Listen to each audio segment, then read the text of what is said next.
Have you ever felt like you've fallen so far that you can't get back up? Like life knocked you down so hard and you're not sure who exactly you are anymore?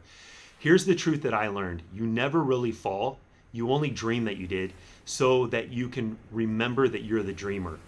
Ephesians 5 says, "Awake, you who sleep, arise from the dead, and Christ will bring you light." Back in 2020, my wellness practice shut down overnight. I had no clients, I had no sessions, I had no income. All the hands on work that I loved just stopped. I personally felt hopeless and trapped inside a story that I didn't write. The world sounded very loud and certain, and my faith felt small and quiet. For months, I was trying to stay positive, but underneath it, I was really scared. And then one night, I was exhausted from worrying and I sat in silence. And then something subtle shifted. I realized the news wasn't creating my fear, I was just agreeing with it. If I fed the fear, I'd live in fear's house.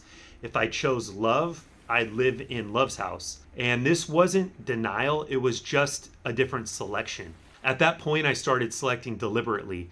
I then guarded my inner world like a garden. I limited what I watched. I spoke gratitude for what still flowed. And I imagined clients texting, "Hey, are you open again?" And I felt the peace of having a full schedule. I then pictured helping people and hearing laughter in my office again. At first, nothing changed. Then tiny doors like cracked open. And then within weeks, they swung wide. The business came back and it didn't just recover, it grew beyond what it was before. Not because the world suddenly fixed itself because it hadn't, but because I rose within. Resurrection isn't a date on a calendar, it's a decision that you make in consciousness. Colossians 1:27 says, "Christ in you, the hope of glory." Christ isn't somewhere out there. Christ is the awakened awareness in you, the power to select a new state and then stay there. When you rise inside, circumstance just roll away. And then the outer world recognizes, not because it changed first, but because I changed first.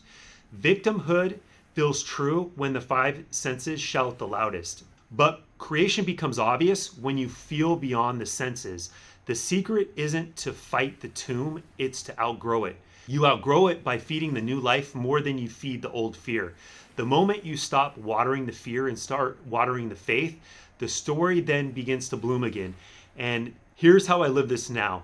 My morning anchor. I start each day with one sentence: "I am the dreamer awakening." Then I sit still and I feel the light in my chest. I feel that light fill the room. And then I guard what I let in. My attention is food for my state, so I keep a clean diet in my mind. I block out the news and the media and what people are saying. And then at the end of the day, if something rattled me, I replay it as it should have gone. I fall asleep to a new scene, how I wish things would have happened. I act in faith. I take small, sane actions that match the risen version of me, the version that already made it. Keep your joy. Joy isn't naive. Joy is fuel. It's a sign that you're connected again. When joy leaves, it's not punishment. It's a reminder to come home. You never truly fall. You only dream that you did, so you can remember that you're the dreamer. You fell as God, and then you rise as God. So the same one who descended into limitation is the same one who ascends by remembering. Every resurrection is an inside job that the world will later call, "Oh, he made a comeback." When life looks dark, don't beg the light to return. Be the light that remembers. Rise in consciousness first, and then the outer story will follow your lead. Here's the affirmation: I awake within the dream. I rise by remembering I am. The light I seek is the light that I am.